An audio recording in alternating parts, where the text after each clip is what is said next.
Body dynamics, RBD, या फिर rotational motion.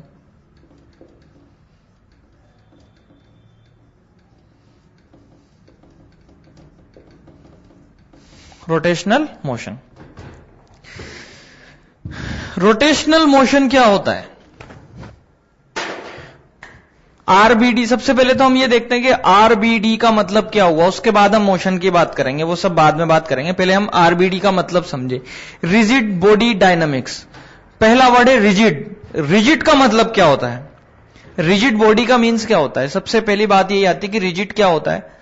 तो रिजिड उस बॉडी को हम बोलते हैं, उसको हम इस तरह से डिफाइन करते हैं, वो एक ऐसा सिस्टम होता है जिसमें पार्टिकल्स जो होते हैं ना, उन पार्टिकल्स के जो सभी पेयर्स होते हैं, ईच पेयर यानी पार्टिकल्स के कोई एक पेयर ले लिया हमने, ईच पेयर के बीच में जो डिस्टेंस है, वो डिस्टेंस थ्रू आउट टाइम, जैसे जैसे टाइम चेंज होता रहता है, वो डिस्टेंस जो है वो कांस्टेंट रहती है, वो डिस्टेंस चेंज नहीं होती है, और उनकी जो स्पीड है वो भी कांस्टेंट होती है।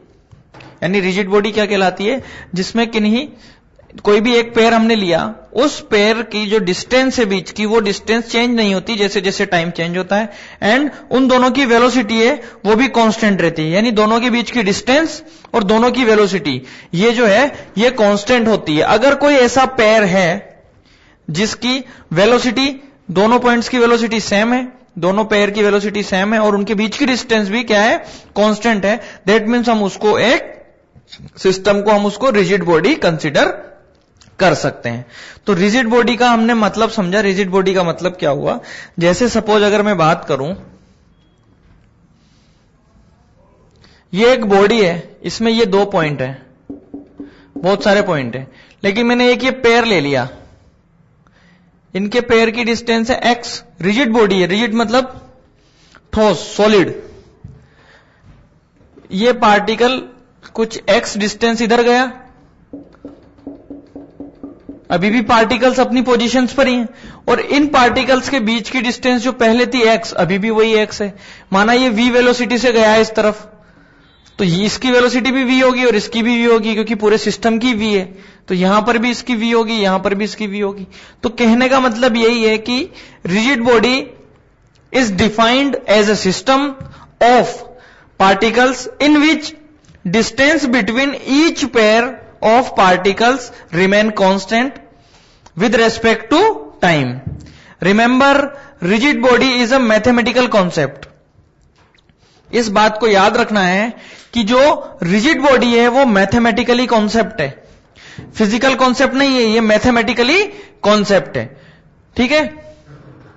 And any system which satisfy the above condition जो हमने अभी बताई is said to be a rigid as long as it satisfy. जैसे जैसे वो इस कंडीशन को सेटिस्फाई करती रहेगी, एज लॉन्ग एज, उसको हम रिजिड बॉडी कंसिडर कर सकते हैं। क्या कंडीशन थी? पहली कंडीशन ये थी कि दो जो पेयर हैं किसी भी सिस्टम ऑफ पार्टिकल्स में, जैसे एक रिजिड बॉडी है, उसको हम इस तरह से डिफाइन करते हैं कि उसके सिस्टम ऑफ पार्टिकल्स जो है, इन विच डिस्टेंस बिटवीन ईच पेयर, हर पेयर के बीच की जो डिस्टेंस है वो रिमेन कांस्टेंट होनी चाहिए, और उनकी जो वेलोसिटी है वो भी सेम होनी चाहिए। ऑब्वियस सी बात है, अगर उनके बीच की डिस्टेंस कांस्टेंट है, दैट मीन्स दोनों पेयर्स की जो वेलोसिटी है वो सेम होगी। जैसे अगर मैं बात करूं, एक पॉइंट ये है और एक पॉइंट ये है, इसके बीच की डिस्टेंस जो है वो x है। अगर ये रेस्ट पर है तो ये भी रेस्ट पर ही होना चाहिए, वरना इनके बीच की डिस्टेंस जो है चेंज हो जाएगी। ये 0 पर है तो इसकी वेलोसिटी भी 0 होनी चाहिए, दोनों ही रुके हुए हैं, दोनों के बीच की डिस्टेंस चेंज नहीं हो रही टाइम के साथ। अगर मान लो ये v1 से जा रहा है और ये v2 से जा रहा है, v1 अगर v2 से ज्यादा है तो इनके बीच की डिस्टेंस कम हो जाएगी, है ना, तब ये रिजिड बॉडी नहीं कहलाएगी। अगर ये v से जा रहा है और ये v से जा रहा है, दैट मीन्स दोनों के बीच का सेपरेशन कम ही नहीं हो रहा, वेलोसिटी ऑफ सेपरेशन क्या हो गई? 0। तो वेलोसिटी का कॉन्सेप्ट यहीं से निकला है कि भाई इनके बीच की डिस्टेंस जो है कांस्टेंट रहनी चाहिए। डिस्टेंस कांस्टेंट कब रहेगी? जब वेलोसिटी कांस्टेंट रहेगी, ठीक है। तो रिजिड बॉडी के बारे में हमने थोड़ा सा समझ लिया। अब जैसे कई बार ऐसे होता है कि बॉल जो होती है, ball, leather ball, cricket ball जो होती है, हम उसको क्या मानते हैं? उसको हम सॉलिड मानते हैं, एक रिजिड बॉडी मानते हैं, और वहीं पे हम बलून को क्या मानते हैं? एक रिजिड बॉडी नहीं मानते, उसको हम नॉन रिजिड बॉडी मानते हैं। क्यों मानते हैं? क्योंकि जब हम बलून को कंप्रेस करते हैं या प्रेस करते हैं तो बलून जो है वो सिंक हो जाता है। ठीक है, बलून जो है वो क्या हो जाता है? सिंक हो जाता है। लेकिन क्रिकेट बॉल जो है वो स्क्यूज नहीं होती जब हम उसको प्रेस करते हैं। लेकिन जब क्रिकेट बॉल को हिट किया जाता है, तो वो बॉल जो है हम देख नहीं पाते, लेकिन वो बॉल है थोड़ी स्क्यूज होती है अपने उस जगह पर और फिर वापस से वो अपनी पोजीशन में आ जाती है। तो हम ये बता नहीं सकते कि वो सॉलिड है या नॉन सॉलिड है, या फिर रिजिड है या नॉन रिजिड है, पर ये डिपेंड करता है। यही तो हमें स्टार्टिंग में हमने ये पॉइंट लिख लिया था, या मैंने ये पॉइंट बता दिया था कि ये जो रिजिड बॉडी जो है ये मैथमेटिकली कॉन्सेप्ट है हमारे लिए, ना कि फिजिकल कॉन्सेप्ट। तो मैथमेटिकली अगर वो बॉल हमारी कंडीशंस को फॉलो करती है, सेटिस्फाई करती है, तो उसको रिजिड बोलेंगे, और अगर नहीं करती है तो रिजिड नहीं बोलेंगे। इसी तरह से एक बलून को भी हम रिजिड बॉडी कंसिडर कर सकते हैं। बलून को भी हम एक रिजिड बॉडी कंसिडर कर सकते हैं। सपोज दो बलून है, उन दोनों के बीच की डिस्टेंस मान लो x है, टाइम चेंज हो रहा है, दोनों v वेलोसिटी से जा रहे हैं, उनकी डिस्टेंस फिर भी x है, तो वो दोनों बलून जो है एज ए सिस्टम हम उसको रिजिड कंसिडर कर सकते हैं। ठीक है, तो इसको लिख लो, रिजिड बॉडी के बारे में लिख लेते हैं एक बार। लिखो रिजिड बॉडी, हेडिंग डालो।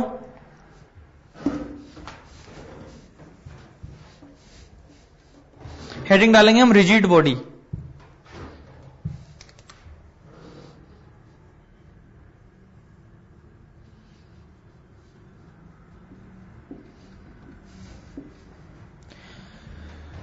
रिजिड बॉडी के बारे में लिखेंगे हम अ सिस्टम और a body,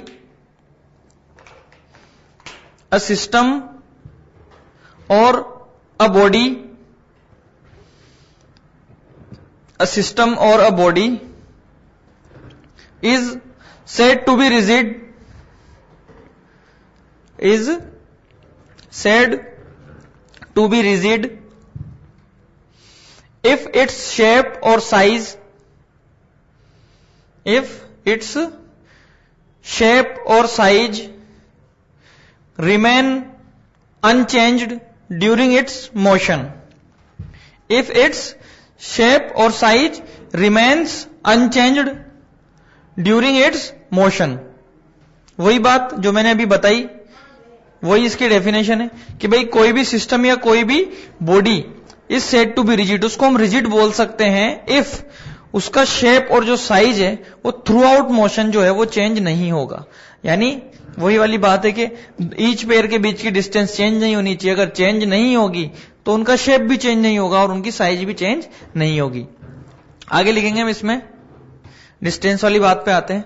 distance between any pair of points mass, distance between any pair of point mass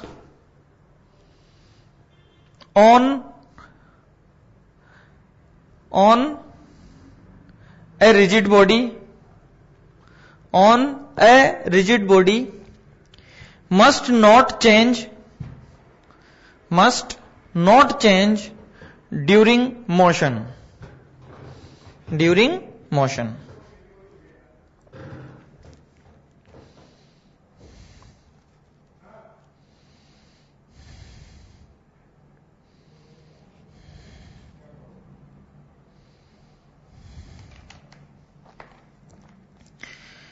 तो इसका कुछ एग्जाम्पल हैं जो हम देख लेते हैं, उनसे हमको ज्यादा बेटर तरीके से समझ में आ जाएगा। क्वेश्चन के थ्रू ही कर लेते हैं तो ताकि हमको समझ में आ जाएगा। क्वेश्चन है, tell whether it is rigid or non rigid.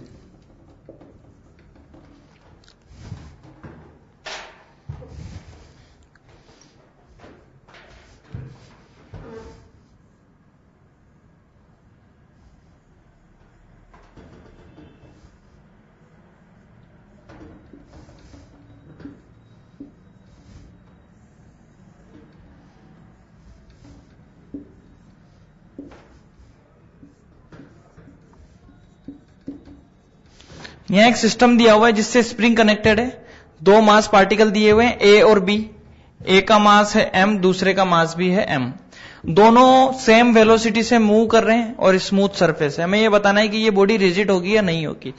भाई हम इसको जैसे ही एज ए सिस्टम कंसीडर करेंगे तो एज ए सिस्टम जो कंडीशन चाहिए हमें वो रिक्वायर्ड ये है कि उन सिस्टम के जो पार्टिकल्स हैं उसका ईच पेयर जो है उनके बीच की डिस्टेंस कांस्टेंट रहनी चाहिए थ्रू आउट द मोशन। तो भाई दोनों की वेलोसिटी यू यू है, इसका मतलब ना ये आगे जाएगा ना ये पीछे आएगा और दोनों के बीच की डिस्टेंस कांस्टेंट रहेगी। तो एज ए सिस्टम हम इसको रिजिड बॉडी कंसीडर कर सकते हैं। ये रिजिड बॉडी यहां पर कहलाएगी एज अ सिस्टम। आगे बढ़ते हैं,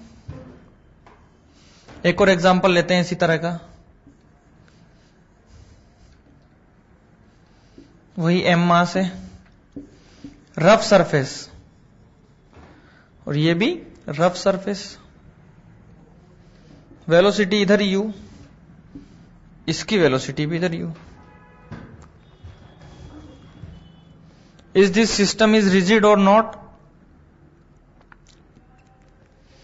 यानी ये मान लो ये म्यूके है, काइनेटिक फ्रिक्शन लग रहा है यहां पे, रफ छोड़ो, रफ तो है ही, यहां पर भी म्यूके काइनेटिक फ्रिक्शन लग रहा है।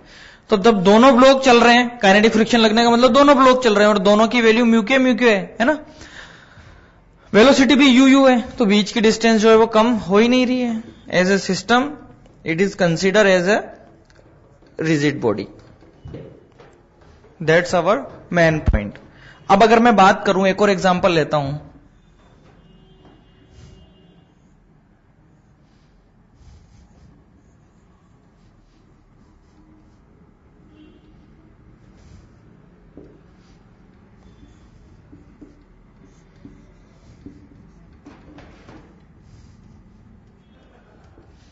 दो ब्लॉक रखे हुए हैं mm मास के, दोनों की स्पीड सेम है u, बट एक ब्लॉक पर फ्रिक्शन लग रहा है म्यू क्यू और दूसरा ब्लॉक जो है वो स्मूथ सरफेस पे।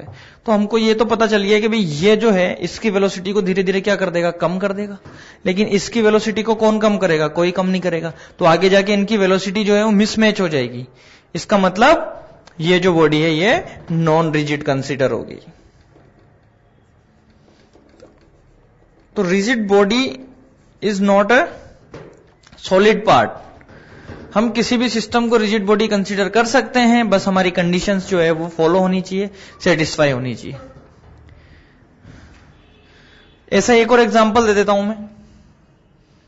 चलो दोनों ही स्मूथ मान लेते हैं surface.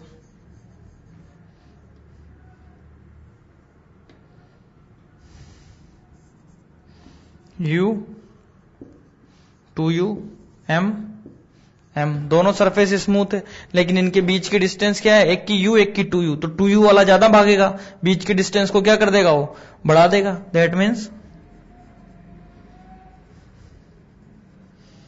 Non rigid, non rigid कहलाएगी। चलो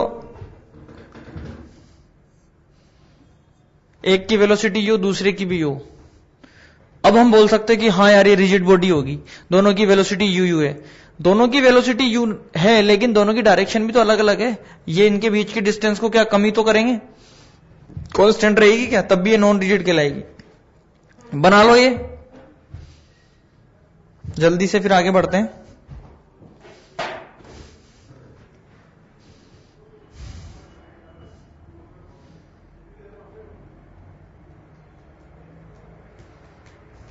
केस 1 केस 2 केस ऐसे करके कर लेना, 1 2 3 4। पहले 2u लिख के बना लेना उधर डायरेक्शन करके, और फिर u लिख के इधर डायरेक्शन करके लिख लेना। 5 हो जाएगा ये, 4 और 5।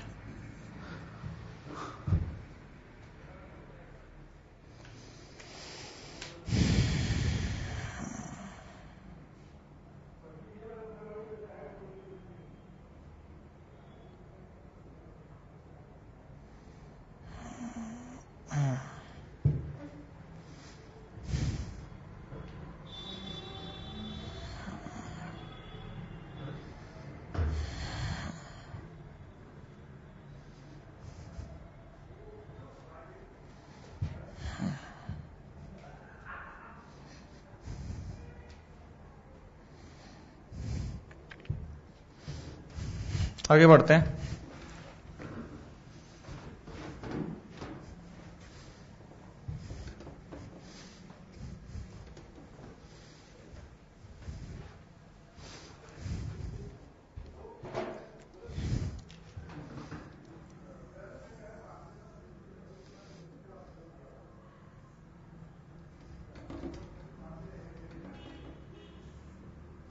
सपोज ये एक रिंग है और इस रिंग के अंदर दो बीड्स हैं।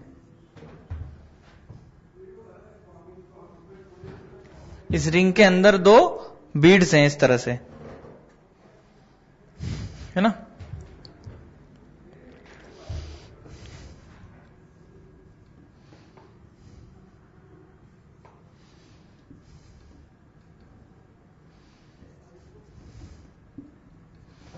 ए एंड बी, ठीक है।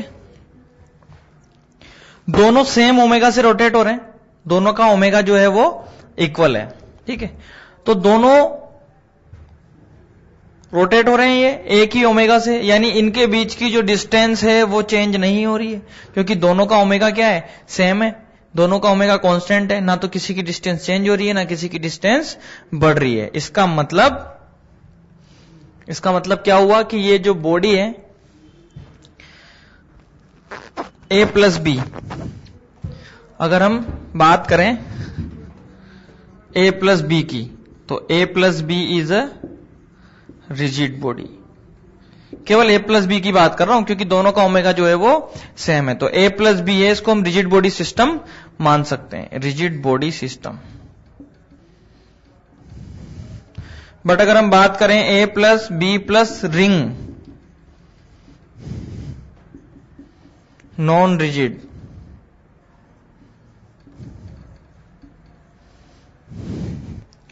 बिकॉज रिंग का जो ओमेगा है वो इनके ओमेगा से मैच नहीं कर रहा है। इसका मतलब इनके बीच की डिस्टेंस ऑलवेज सेम नहीं रहने वाली है, ठीक है ना। लिख लो इसको।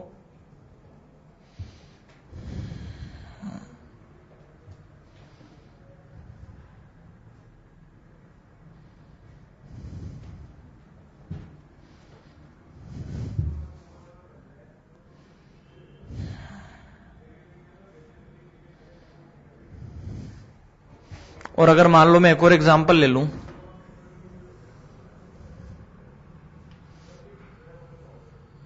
यही बीट वाला, omega 1 omega 2, omega 1 is not equal to omega 2। तो A plus B non rigid body और A plus B plus ring भी नॉन रिजिड बॉडी होगी। लिख लो इसको।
नेक्स्ट पॉइंट हम लिखेंगे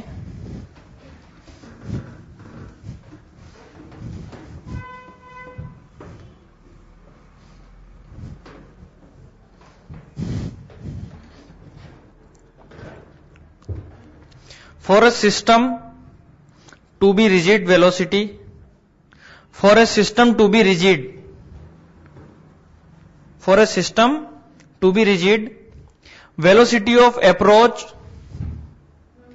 और separation, velocity of approach or separation between any 2 points will be 0. For a system to be rigid, velocity of separation or approach between any 2 points will be 0. जैसे कि मैं बात करूं, ये कोई रिजिड बॉडी मैंने ऐसे कंसीडर कर ली, इसमें 2 पॉइंट ले लिए मैंने, एक पॉइंट ये, एक पॉइंट ये, एक ये रहा, एक ये रहा, 2 पॉइंट है, दोनों की वेलोसिटी अलग अलग ले ली मैंने, है ना। ये हो गया θ1, ये हो गया θ2, V1 V2, 2 पॉइंट है, ये B पॉइंट और ये A पॉइंट। ये कि रिजिड बॉडी है ना।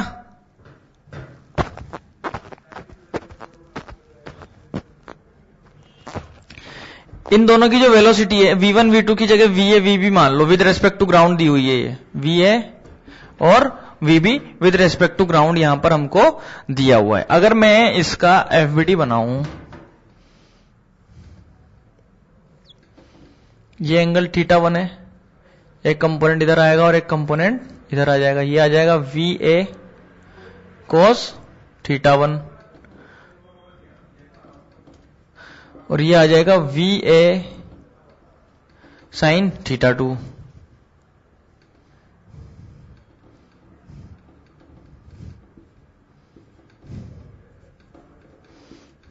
VB cos θ2, VB sin θ2। तो हमने क्या बोला है, for a system to be rigid, velocity of approach and velocity of separation between any 2 points will be 0। तो इन दोनों पॉइंट्स के बीच में जो वेलोसिटी ऑफ सेपरेशन है या वेलोसिटी ऑफ अप्रोच है वो 0 होना चाहिए। यानी ये बोल सकते हैं हम कि VA cos θ1 equal to VB cos θ2 होना चाहिए। अगर ऐसा हुआ तो इन दोनों के बीच की जो सेपरेशन है वो चेंज नहीं होगा। हमारा तो मोटिव यही होता है कि दोनों पॉइंट के बीच की जो डिस्टेंस है वो कांस्टेंट रहनी चाहिए। बाकी जो VA sin θ2 है और VB sin θ2 है, सॉरी θ1 आएगा, ये VA sin θ1, VA sin θ1 और VB sin θ2 है, ये दोनों इन दोनों पॉइंट्स को केवल रोटेट कराएंगे। क्या कराएंगे? केवल रोटेट कराएंगे, है ना। जैसे कि मान लो एक वायर है, उस वायर पे वेलोसिटी दे दी हमने अलग अलग, तो वो क्या करेंगे, उसको परपेंडिकुलर वेलोसिटी है तो वो इसको ऐसे रोटेट कराएंगे, लेकिन वो उनके बीच के डिस्टेंस को चेंज करने के लिए रेस्पॉन्सिबल नहीं रहेंगे, क्योंकि परपेंडिकुलर डायरेक्शन में वेलोसिटी है। देखो इन दोनों की डिस्टेंस के परपेंडिकुलर डायरेक्शन की वेलोसिटी है, इनका परपेंडिकुलर डायरेक्शन का आपस में एक दूसरे पर कोई इफेक्ट नहीं होता, इसका मतलब इसका इस वाली डायरेक्शन पर कोई इफेक्ट नहीं होगा और VA sin θ1 का भी कोई इफेक्ट नहीं होगा। सीधी सी बात अगर मैं बताऊं तो यहां पर पहली कंडीशन तो हमारी आ गई क्या, VA cos θ1 इक्वल टू क्या होना चाहिए, VB cos θ2।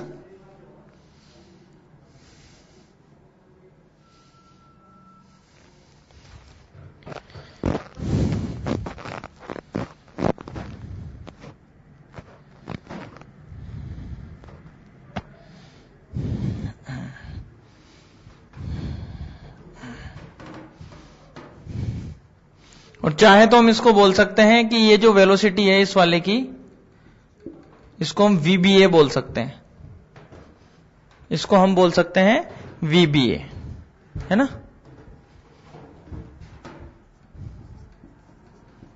VB sin θ2।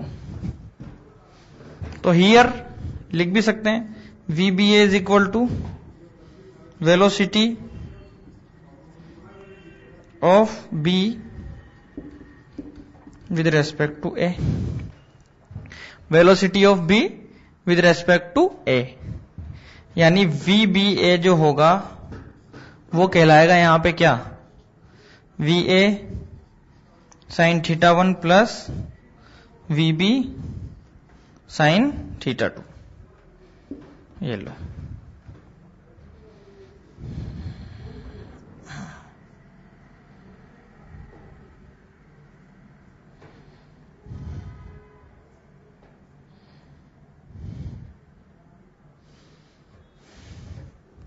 और जो VAB है ना, ये परपेंडिकुलर है लाइन AB के। ये B और ये A लिख भी लो, विच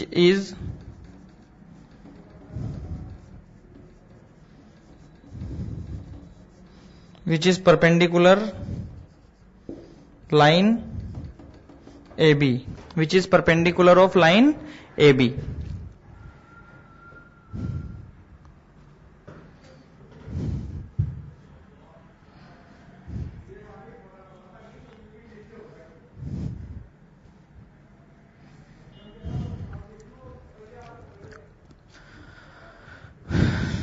देखो, अगर हम यहां पर A पर किसी ऑब्जर्वर को फिक्स कर दें यहां पे कि तू यहीं पर फिक्स होकर देख कि B का मोशन कैसा है, तो उसको क्या लगेगा कि ये एक सर्कुलर मोशन कर रहा है ना, सर्कुलर मोशन, क्योंकि ये सेंटर है सपोज, और यहां पर ये वेलोसिटी है। हर टाइम पर ये वेलोसिटी क्या रहेगी, इससे परपेंडिकुलर डायरेक्शन में रहेगी।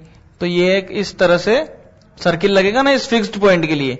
ऐसे ही A के लिए क्या लगेगा कि B जो है वो सर्कुलर पाथ फॉलो कर रहा है, और सर्कुलर पाथ जब फॉलो करते हैं तो सर्कुलर मोशन की डेफिनेशन ही क्या होती है कि सेंटर से उस पॉइंट की डिस्टेंस किसी भी टाइम पर देख लो सेम रहनी चाहिए। तो डिस्टेंस सेम हो गई तो हमारा तो काम हो गया ना, यहां पर रिजिड बॉडी मान लिया हमने उसको, एज ए रिजिड बॉडी हमने उसको कंसीडर यहां पे कर लिया। लिख लो इसको,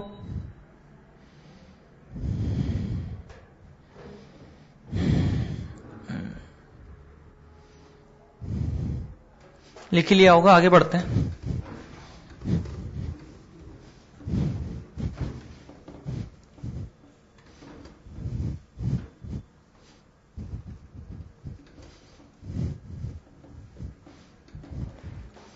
जैसे सपोज ये एक रिजिड बॉडी है,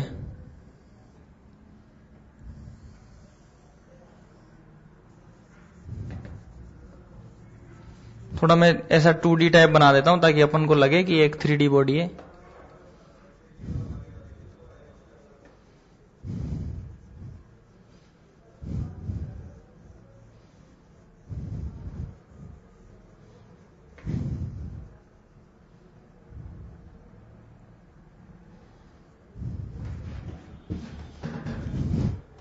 ये क्या है कि ये रिजिड बॉडी है, ठीक है।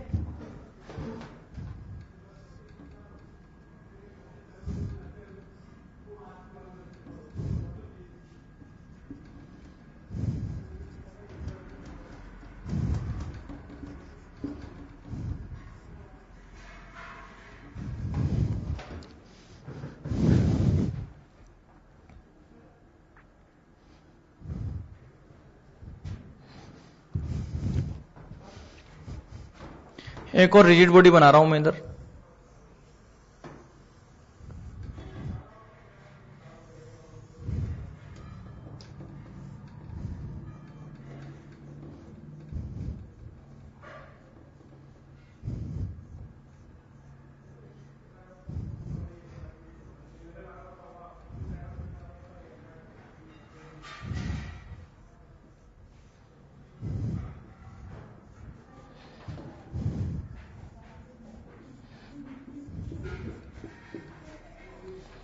ये भी एक रिजिड बॉडी है।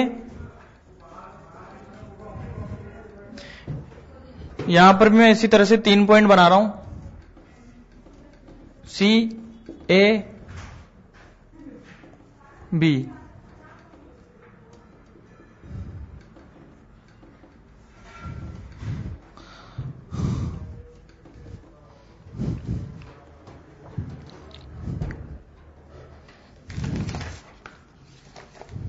तो देखो, सपोज यहां पर देखेंगे हम, suppose ABC is a rigid system.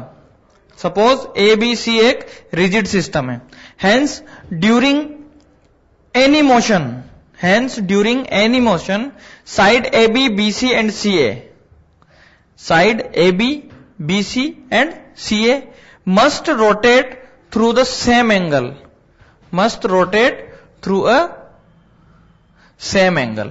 अब अगर मैं बात करूं AB और BC की, ये दोनों सेम ओमेगा से रोटेट हो, सेम ओमेगा से रोटेट हो, तो इनके बीच का एंगल कभी चेंज होगा क्या? कभी नहीं होगा। भाई अगर मैं बात करूं, जैसे ये इस तरह से अरेंजमेंट है, शायद ये AB और ये BC, दो लाइन हो गई AB और BC। देखो इसको यहां पे, ये AB है, ये AB है और ये BC है। इस अरेंजमेंट को अगर मैं ऐसे घुमाऊं,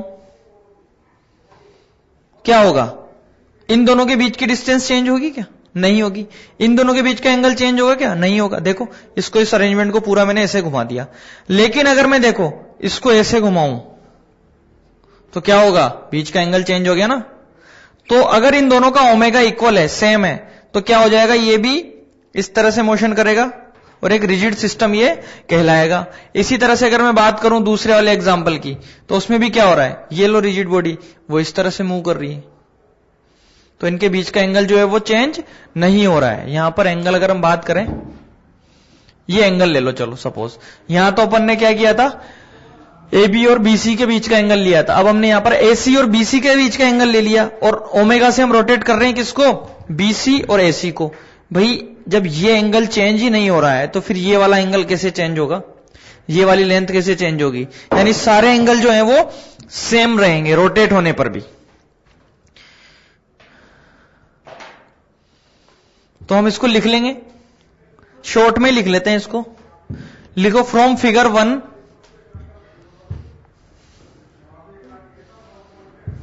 from figure 1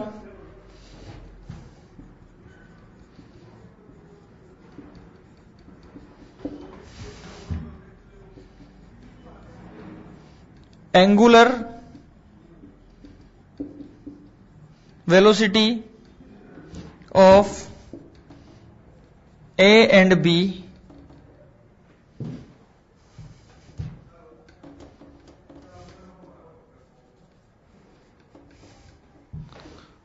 angular velocity of A and B with respect to C is omega.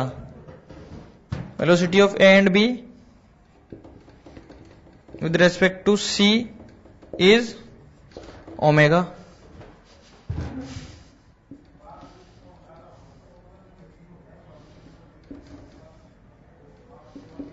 From figure 2,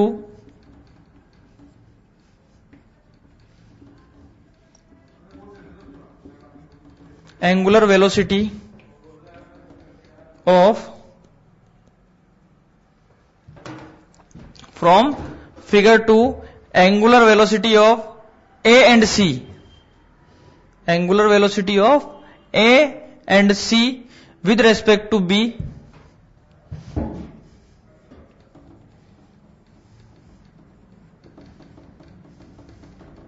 A and C with respect to B is omega. लिख लो इसको जल्दी से।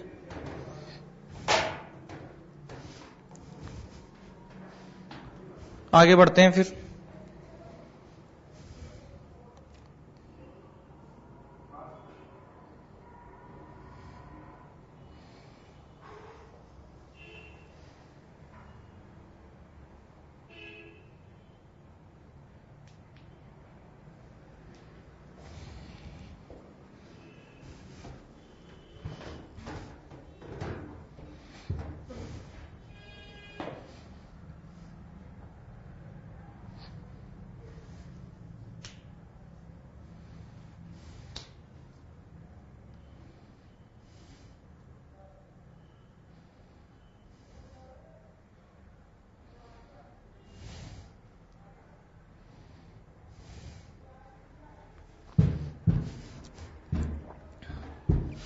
लिख लिया,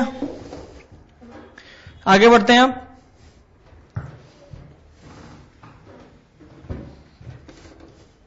तो रिजिड बॉडी के बारे में हमने थोड़ा थोड़ा सा ये समझ लिया कि अगर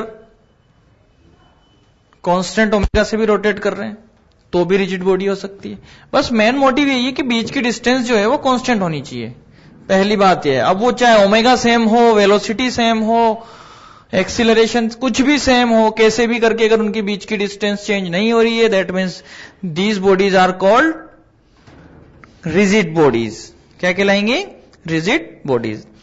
अब बात करते हैं रिजिड बॉडी के बारे में। हमने सब कुछ जान लिया, अच्छे से पहचान लिया क्या रिजिड बॉडी होती है। अब हम बात करेंगे इसके मोशन की, कि रिजिड बॉडी का मोशन कैसे होता है और कितने टाइप का होता है। तो लिखो types of motion of rigid body, heading डालो types of motion of rigid body.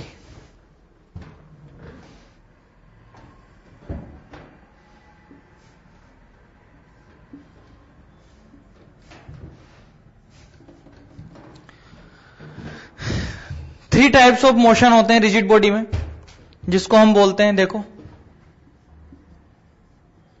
Pure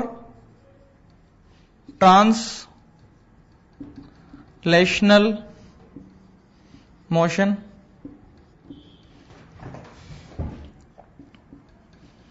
pure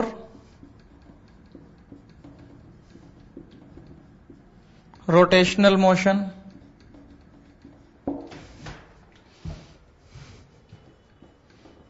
और थर्ड होता है pure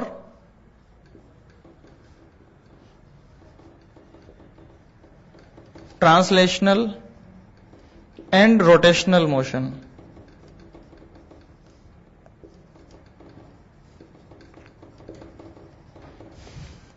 pure translational motion, pure rotational motion, third one pure translational and rotational motion.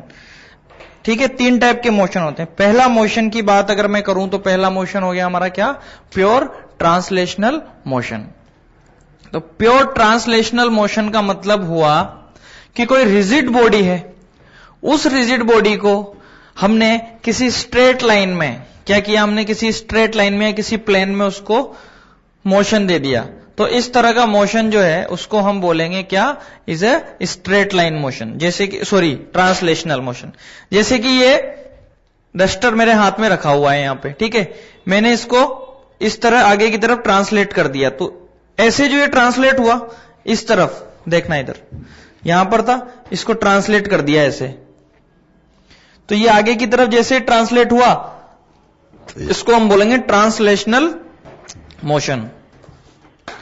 दूसरा आता है हमारा प्योर रोटेशनल मोशन। ठीक है, बचपन में सबने लट्टू घुमाया होगा, ऐसे उसमें धागा लगाते हैं, लट्टू जो होता है ऐसे उसमें धागा लगाते हैं और उसको ऐसे घुमाते हैं।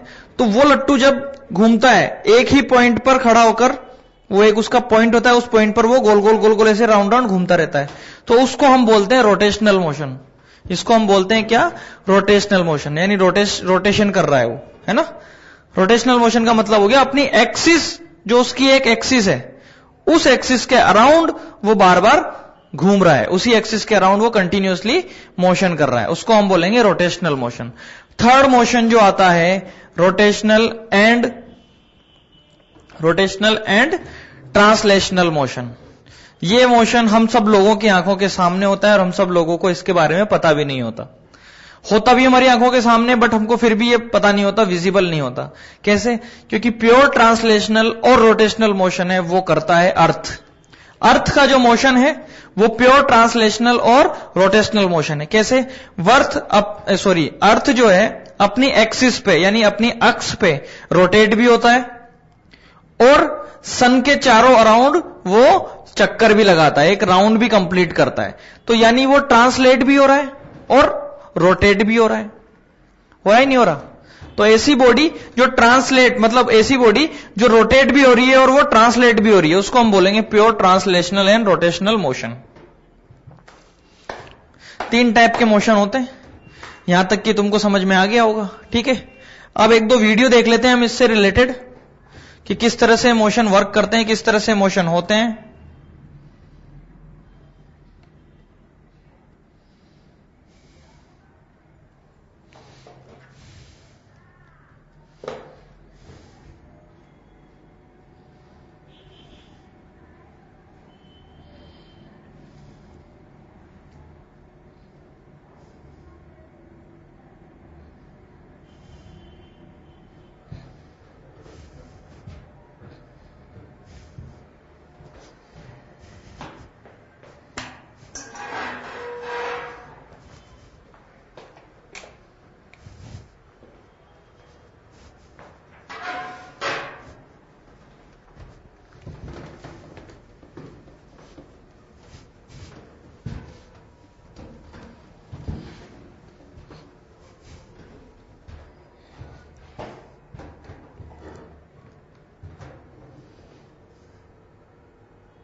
देखेंगे यहां पर हम एंगुलर डिस्प्लेसमेंट के बारे में बात कर लेते हैं। ये हमको पता है, हम देख चुके हैं एंगुलर डिस्प्लेसमेंट। किसमें बात कर चुके हैं हम? सर्कुलर मोशन में। देखो यहां पर ये जो बॉडी है ये इस तरह से सर्कुलर मोशन कर रही है वाई एक्सिस के अराउंड। दिख रहा है सभी को? वाई एक्सिस के अराउंड ये सर्कुलर मोशन यहां पे हो रहा है।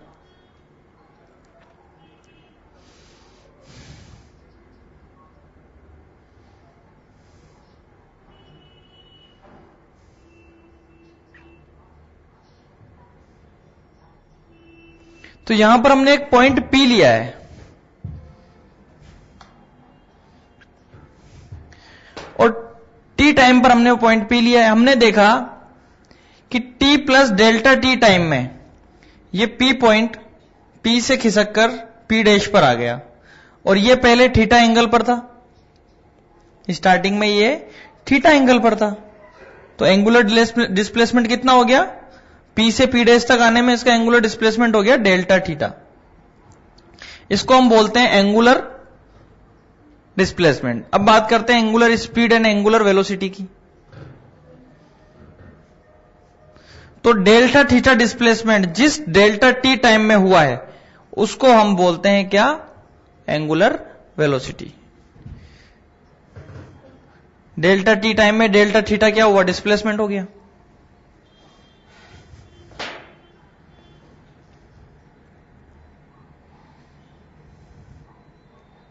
तो ओमेगा इक्वल टू क्या हो जाएगा? Angular displacement upon time interval.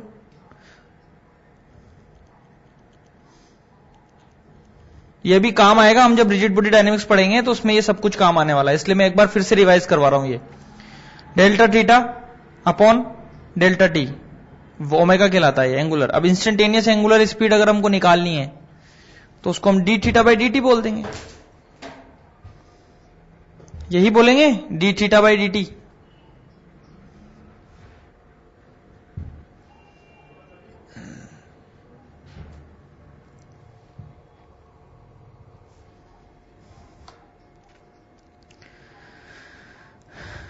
तो ओमेगा क्या कहलाएगा यहां पर? Angular velocity. अब देखो बात करते हैं यहां पे, ये एक वाई एक्सिस है, वाई राइट हैंड स्क्रू।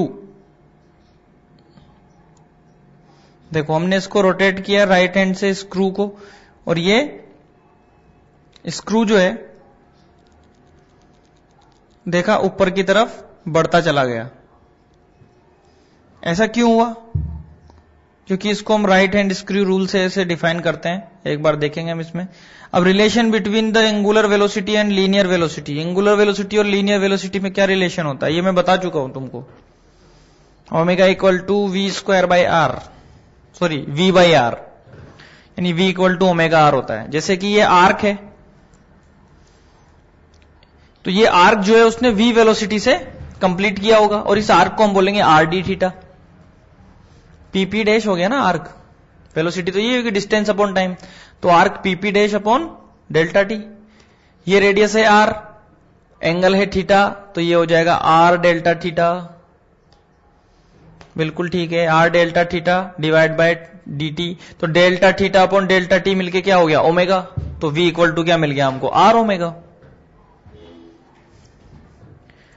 ये सब मैं रिवाइज करवा रहा हूं, मैं करवा चुका हूं तुम लोगों को, बट फिर भी मैं तुमको रिवाइज करवा रहा हूं ताकि ये तुम लोगों को अच्छे से समझ में आ जाए कि एक्चुअल में क्या होता है और कैसे पिछली बार हमने किया था, अब आगे हम इसको कैसे यूज में लेंगे।